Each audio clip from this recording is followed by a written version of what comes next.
Hello there, wonderful people. In this year of spiritual growth, Mommy Reads is here to encourage us on the topic, a divine shift. Happy new month. In this month of July, our main passage is Isaiah 43 verse 19, in which the Bible says, behold, I am doing a new thing. And God is asking you and I a question. Don't you see it? Don't you perceive it? A divine shift is movement from where we are to where we ought to be.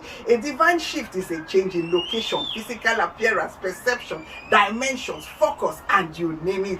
Look at a case in point in the life of Hagar. Genesis 21 from verse 14 downwards. God has to shift her perception from the human side of view to the divine side of view. While Hagar is busy crying that they have run out of water, that they are suffering from lack, God has to open her eyes to see the well so that her perception can shift from lack to abundance. Maybe like Hagar, God is shifting your perception of things from that lack, from that dryness, to a season of abundance. What about the likes of David? In 1 Samuel 30 from verse 1 to 6, God has to shift David's perception from a place of complaints to a place of compliments. David is criticized by his folks. He is criticized by his loved ones. Many a times we answer those who are criticizing us, especially those who are doing so from a place of pain, hurt, frustration, and all the things that you can name. But David does not focus on that. God changes his focus because God reminds him of the things that God has done in David's life, to a point where David goes for battle and eventually gets the victory. So maybe